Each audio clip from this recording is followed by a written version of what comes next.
In today's video, I'm going to talk about the difference between a specific phobia and an anxiety-based one, and why it's important to know.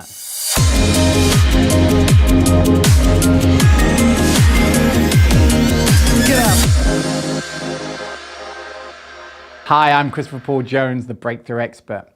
Now I'm going to talk about the difference between anxiety and a phobia. So, how do these things get created? Well, normally what happens is you have an event in your past that you're probably not even consciously aware of, or may not be. And in that moment, your brain links fear or danger to this thing. For example, you'll get chased by a dog. In that moment, your brain goes, dogs equal fear. And then whenever you see that thing again in future, you fire off this old fearful response. The brain goes, how do I feel about this thing? And the emotions become linked to it. Now, an anxiety-based phobia is similar, except it's often more systemic. What do I mean by that? Well, rather than one thing happening in the brain going, oh, this is dangerous, it's often over a long period of time. So, for example, having a really turbulent family life, divorce, having a very anxious parent or aggressive parent, having been bullied at school, having long-term stress at work, something like that happens. And in that moment, what happens is the subconscious mind, rather than going dogs, flying, public speaking equals danger, you go, the world is dangerous. I can't cope, I'm not safe, something like that. And in that moment, your fight, flight or freeze becomes overclocked and is fired off in an attempt to protect you every time you're out your comfort zone. Now, while both require working on the core events, and there are hypnotic techniques you can do to uncover what that is if you're not consciously aware of it. Sometimes people think they know what it is, but there's actually something further in their past that kind of created that seed.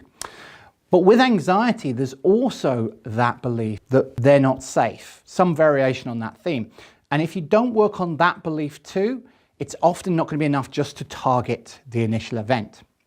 The other thing that often comes with anxiety that requires sometimes a bit more work is there's a lot more future-based, a lot of fear of the future. There's a lot of sort of what-ifs going on.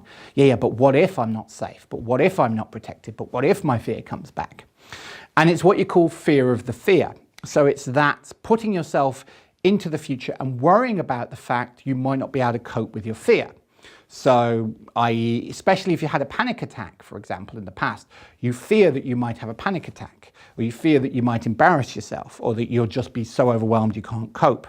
And in an attempt, again, to try and protect you, it tries to make you avoid those things. But of course, as I've said before, fear is not a cold. It's not something you catch, it's something you do.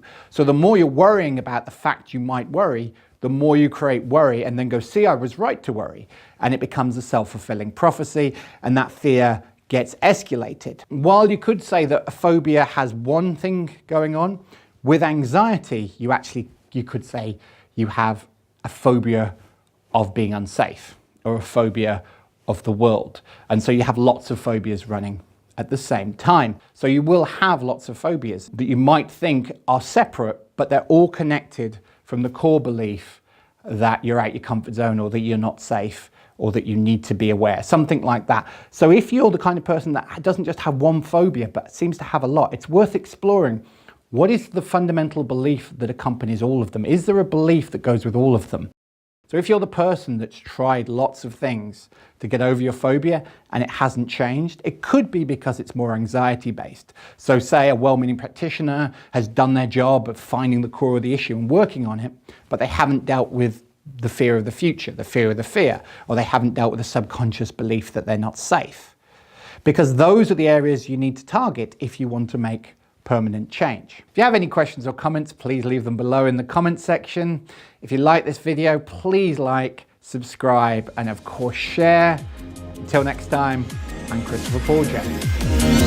Get up!